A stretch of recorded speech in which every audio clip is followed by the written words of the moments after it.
नमस्कार, बहुत स्वागत है आप सभी का स्वदेश न्यूज में। मैं हूं आपके साथ पूजा यादव और खबर ले रहे हैं हम भोपाल से, जहां पर केंद्रीय कृषि बिल का विरोध जारी है। लगातार भारतीय किसान यूनियन प्रदर्शन कर रहा है और दिल्ली में हो रहे किसान आंदोलन का यहां समर्थन किया जा रहा है। केंद्रीय कृषि बिल को वापस लेने की मांग यहां पर हो रही है।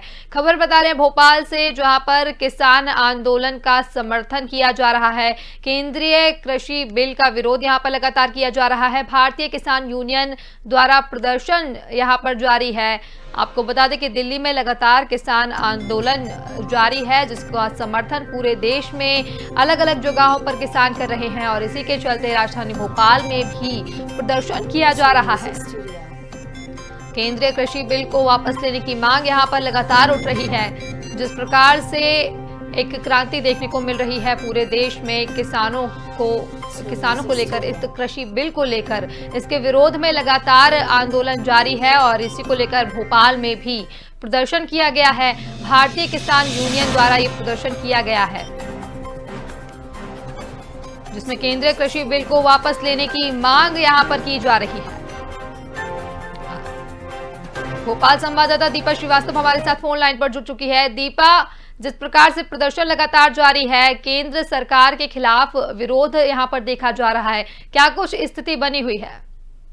मुझे आपको बताना चाहूंगी, जिस तरह से लगातार दिल्ली में कृषि बिल को लेकर प्रदर्शन होता नजर आ रहा है, वहां पर जो किसान हैं वो डटे हुए हैं, वहीं साथ ही साथ पूरे देश भर के जो किसान हैं उन्हें समर्थन देते नजर आ रहे हैं। जहां पर अलग अलग जगहों से लोग दिल्ली पहुंच रहे हैं और दिल्ली पहुंचकर प्रदर्शन में शामिल हो रहे हैं। वहीं आज राजधानी भोपाल में कुछ जो प्रदर्शनकारी थे, जो किसान थे, वो एकजुट होकर उन्होंने राजधानी भोपाल में जो है प्रदर्शन किया है। राजधानी भोपाल के बोर्ड ऑफिस चौराहे पर ये प्रदर्शन जो है किया गया है, जहाँ पर सैकड़ों की संख्या में जो प्रदर्शनकारी थे वे एकजुट हुए और उन्होंने कृषि बिल को लेकर जो है आंदोलन किया। पूरी तरीके से कृषि बिल का विरोध करते हुए वो भी नजर आया। वहीं साथ ही साथ क्रांतिकारियों का ये भी, प्रदर्शनकारियों का ये भी कहना है कि जिस तरह से इस तरह की नीतियां केंद्र सरकार की ओर से बनाई जा रही है, कृषि बिल को लेकर लगातार विरोध हो रहा है।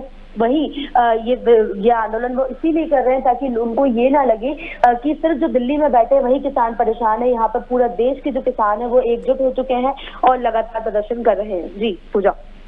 बिल्कुल, बहुत बहुत शुक्रिया दीपा। आपसे हम आगे भी जानकारी लेंगे, बने रहिए आप हमारे साथ। अगली खबर हम लेंगे भोपाल से ही, जहां पर ट्रक ड्राइवर का संदिग्ध हालत में शव मिला है। ड्राइवर के शरीर पर धारदार हथियार के निशान भी मिले हैं। राम सिंह गुर्जर मृतक का नाम बताया जा रहा है। खजूरी थाना क्षेत्र के एक ढाबे पर ड्राइवर और क्लीनर का विवाद हुआ था। पुलिस ने इस पूरे मामले में हत्या की आशंका जताई है। वहीं पुलिस ने शक के आधार पर 3 लोगों को भी हिरासत में लिया है।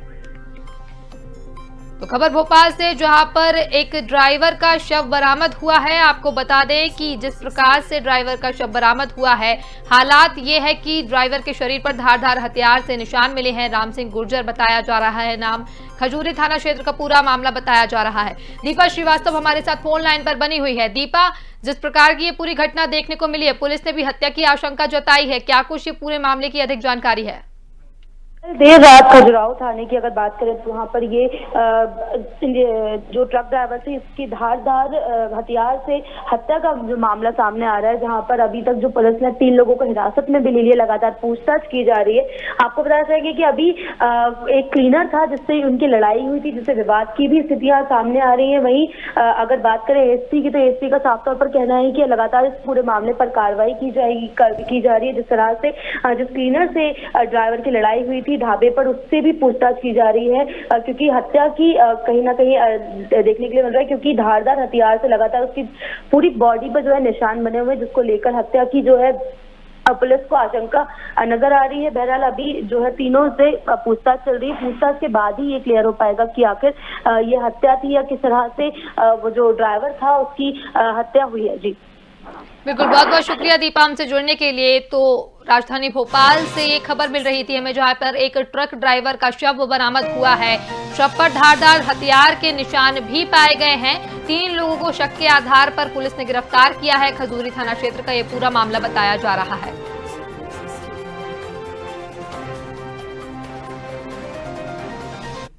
और अगली खबर ग्वालियर से, जहां पर बिजली विभाग अब सक्रिय होता हुआ नजर आ रहा है। बिजली चोरों के खिलाफ अभियान चलाया गया। जिसमें कि बिजली चोरी करने वालों पर कार्रवाई भी की गई है।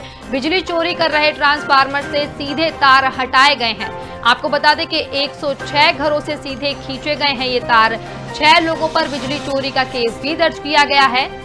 खंभों से घरों तक डाले गए तारों को भी जब्त कर लिया गया है। वहीं बिजली कंपनी ने ये पूरी कार्रवाई मुरार जोन में की है। तो ग्वालियर में बिजली विभाग सक्रिय नजर आ रहा है। बिजली चोरी करने वालों की अब खैर नहीं, बिजली चोरी करने वालों के खिलाफ अभियान चलाया जा रहा है, जिसके तहत पूरी कार्रवाई की जा रही है। बिजली चोरी कर रहे ट्रांसफार्मर से तार हटाए गए हैं। 106 घरों से तार खींचे गए हैं। 6 लोगों पर बिजली चोरी का केस भी दर्ज है। आपको बता दें कि खंभों से घरों तक जो तार डाले गए थे उन्हें भी जब्त कर लिया गया है। ये पूरी कार्रवाई मुरार जोन में की गई है। और खबर पर अधिक अपडेट के लिए हमारे साथ संवाददाता शिवम आर्य ग्वालियर से फोन लाइन पर जुड़ चुके हैं। शिवम, बिजली विभाग अब सक्रिय नजर आ रहा है।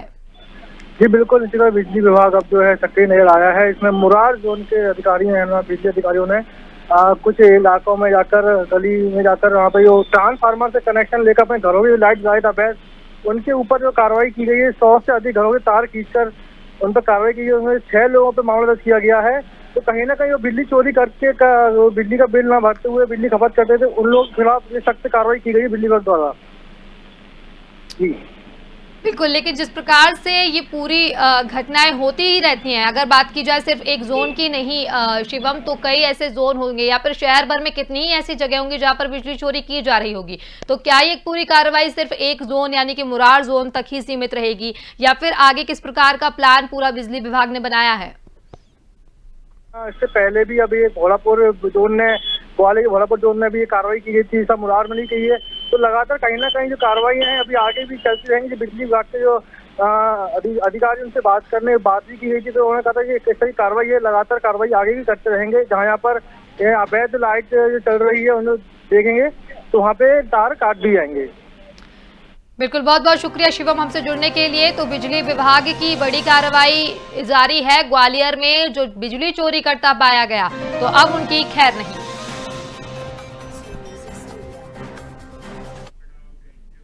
और अगली खबर सागर से मिल रही है, जहां पर तेज रफ्तार मैजिक के पलट जाने से हादसा हुआ है। 15 से अधिक लोग घायल हुए हैं। वहीं एक की मौत की खबर भी सामने आ रही है। आपको बता दें कि सागर के ततारपुर गांव थाना क्षेत्र का ये पूरा मामला बताया जा रहा है। मंडवा गांव के पास की ये पूरी घटना बताई जा रही है। तो सागर से खबर, जहां पर एक मैजिक पलटने से 15 लोगों के घायल होने की खबर सामने है। वहीं एक व्यक्ति की मौत की खबर भी सामने आ रही है। मंडवा गांव के पास की ये पूरी घटना बताई जा रही है।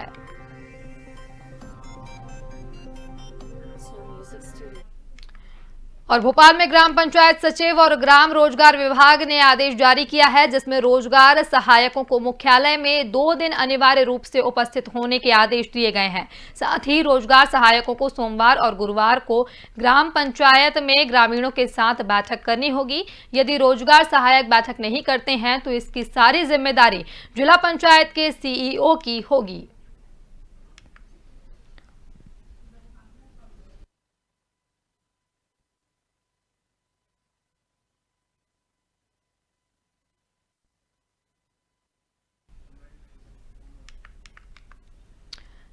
तो आदेश जारी कर दिए गए हैं, बैठक करनी होगी। यदि बैठक नहीं की जाती है तो इसकी जिम्मेदारी जिला पंचायत के सीईओ की होगी। जिस प्रकार से कार्य चल रहा है उसमें सख्ती बरती जा रही है।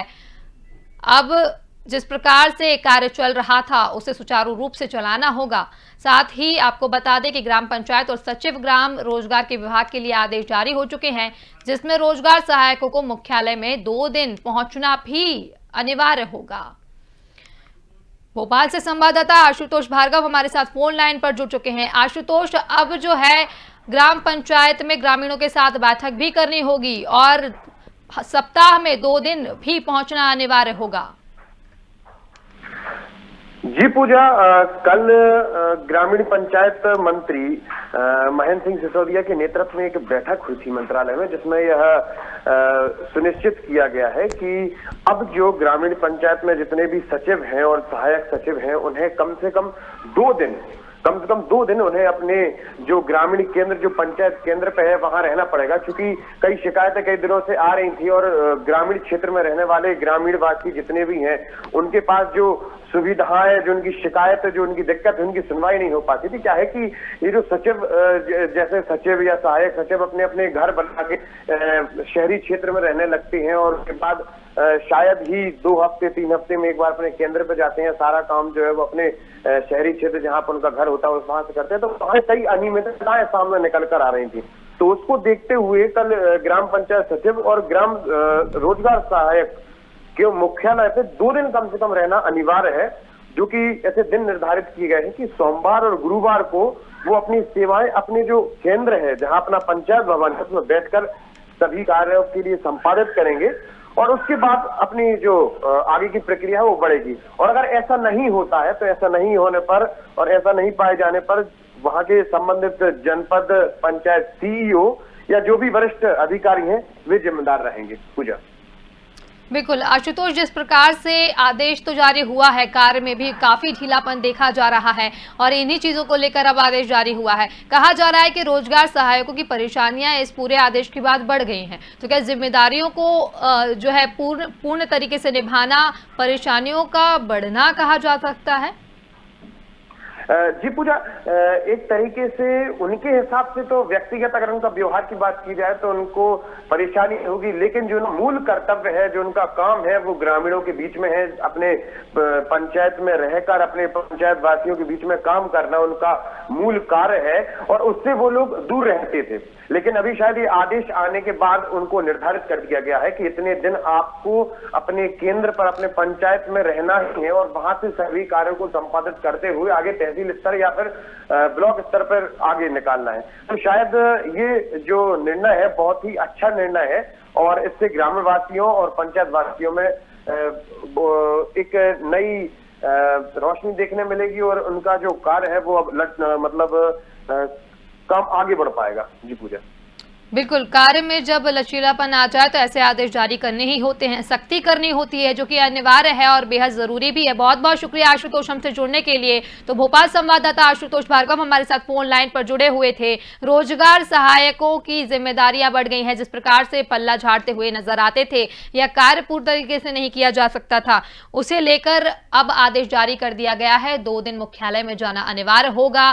यदि नहीं जाते हैं, बैठक नहीं करते हैं, तो इसके लिए जनपद पंचायत सीईओ जिम्मेदार भी होंगे।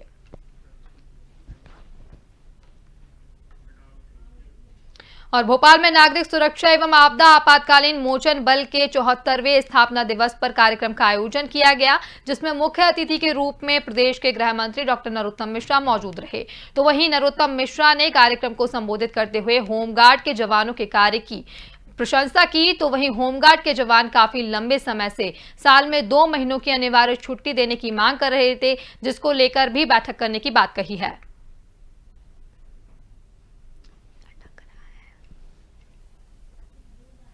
मैंने जैसा अभी वहां संकेत भी दिया, हम आज बैठने वाले हैं उस विषय पर, किस तरह से वित्तीय प्रबंधन कर सकते हैं, क्या हो सकता है, क्योंकि अकेला हमारा विषय नहीं है, वो वित्त उसमें है, मेरे विभाग का अकेले का विषय नहीं है।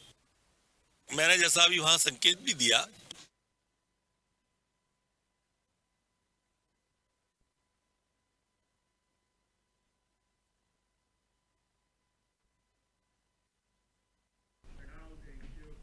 मध्य प्रदेश में कोरोना को कंट्रोल करने के लिए सीएम शिवराज लगातार समीक्षा बैठक कर रहे हैं। इसके साथ ही उन्होंने सख्त दिशा निर्देश भी जारी किए। मुख्यमंत्री शिवराज सिंह चौहान ने कहा कि प्रदेश के 2 जिलों में विशेष सावधानी रखने की जरूरत है। इसके साथ ही जागरूकता और प्रोटोकॉल का पालन उचित तरीके से कराया जाए।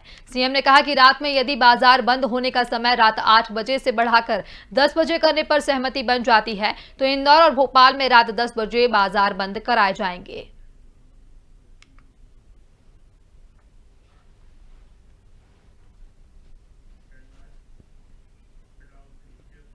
भारत रत्न संविधान निर्माता डॉक्टर भीमराव अंबेडकर के परिनिर्वाण दिवस पर प्रदेश के ऊर्जा मंत्री प्रद्युम्न सिंह तोमर साइकिल चलाकर फूलबाग पहुंचे और प्रतिमा पर पुष्पांजलि अर्पित की। इस दौरान बीजेपी जिला अध्यक्ष सहित कई लोग मौजूद रहे। आज बाबा साहेब की 63वीं पुण्यतिथि है। बाबा साहेब अंबेडकर ने 6 दिसंबर 1956 को अंतिम सांस ली थी, जिसे परिनिर्वाण दिवस के रूप में मनाया जाता है। और संविधान के रचयिता बाबा साहेब अंबेडकर की 63वीं पुण्यतिथि के उपलक्ष्य में जिला कांग्रेस के पदाधिकारियों ने भोपाल में लिली टॉकीज पर श्रद्धांजलि अर्पित की। इस दौरान कांग्रेस के जिला अध्यक्ष कैलाश मिश्रा भी मौजूद रहे।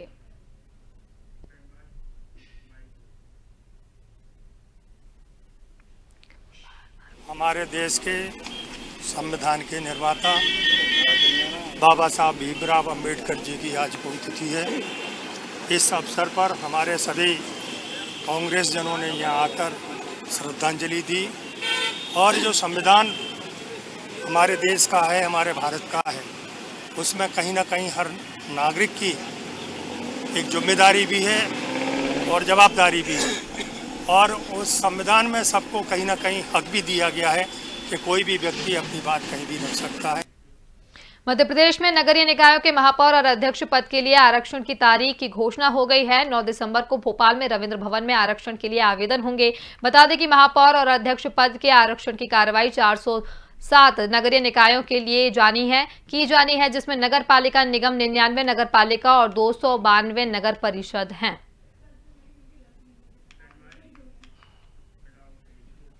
और सागर में स्वास्थ्य कर्मियों ने प्रदेश सरकार के खिलाफ धरना प्रदर्शन किया। बस स्टैंड के पास स्वास्थ्य कर्मियों ने भोपाल में हुए कोरोना स्वास्थ्य कर्मियों पर पुलिस द्वारा किए गए लाठीचार्ज पर नाराजगी जताई। साथ ही इस कार्रवाई को लोकतंत्र के खिलाफ बताया। स्वास्थ्य कर्मियों की मांग पूरी न होने पर ऐसे ही धरना प्रदर्शन करने की चेतावनी दी है।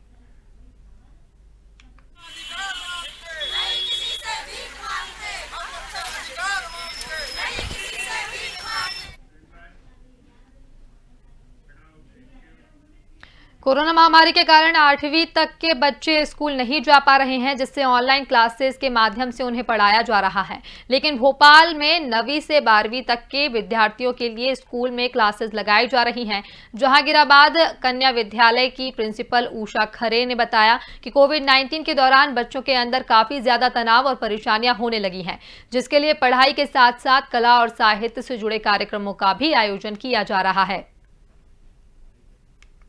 के बच्चे किशोर अवस्था के बच्चे और किशोर अवस्था के बच्चों को यदि बहुत दिनों तक खाली समय छोड़ दिया जाए तो बच्चों के मन में कई तरह के विकार या कई तरह की ऐसी परेशानियां भी आने लगती हैं कि उनका मनोरंजन या स्कूल का नहीं आ पाते हैं, तो कई तरह के विकार पैदा हो सकते हैं। तो हम लोगों को शासन की गाइडलाइन के हिसाब से हम कभी कभी बच्चों को बुलाते हैं। अभी जैसे रिवीजन टेस्ट चल रहा था, रिवीजन टेस्ट देने के बाद बच्चे उन बच्चों को जो जिन बच्चों का रिजल्ट बहुत अच्छा नहीं आया है, स्पेशली उन बच्चों को बुलाकर कोशिश की जा रही है कि हर विषय की कुछ ऐसी संक्षेप में गतिविधियां कराई जाए जिससे बच्चे वापस पुनः अपना ज्ञान बढ़ा सकें और सक्रिय रूप से अगर पढ़ाई में वो पीछे पिछड़ रहे हैं तो वो आगे। और राजधानी भोपाल के बैरागढ़ में आधा दर्जन होटलों में एक्साइज विभाग ने छापामार कार्रवाई की है। बैरागढ़ और खजूरी रोड पर बने रेस्टोरेंट्स पर पुलिस ने छापामार कर चालानी कार्रवाई की। बता दें, एक्साइज विभाग और पुलिस की टीम अक्सर होटलों और रेस्टोरेंटों में छापामार कार्रवाई कर खाना पूर्ति करती रहती है। शिवपुरी के सिटी कोतवाली थाना क्षेत्र अंतर्गत रिटायर्ड डीएसपी सुरेश सिंह सिकरवार को जमीनी विवाद के चलते अज्ञात लोगों ने घर के बाहर गोली मार दी, जिसके बाद आरोपी मौके से फरार हो गए, जिसे लेकर डीएसपी सुरेश को तत्काल गंभीर हालत में अस्पताल में भर्ती कराया गया, जहां डीएसपी का इलाज जारी है। वहीं पुलिस हमलावरों की तलाश में जुटी हुई है।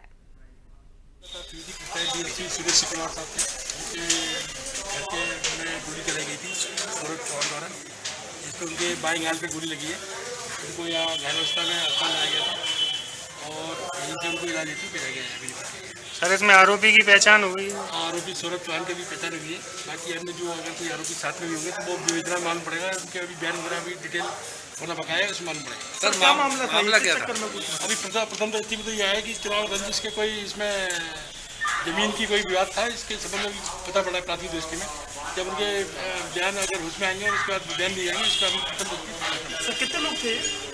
अभी तो एक ही व्यक्ति का नाम आया है, बाकी 4-5 व्यक्ति कार में भी हो सकते हैं। कार के बारे में बताया तो तस्वीर साथियों से पूछताछ की जा रही है, जैसे भी नाम आएंगे सामने आएंगे। और इस बुलेटिन में फिलहाल इतना ही। देश और दुनिया की तमाम खबरों के लिए देखते रहिए स्वदेश न्यूज। नमस्कार।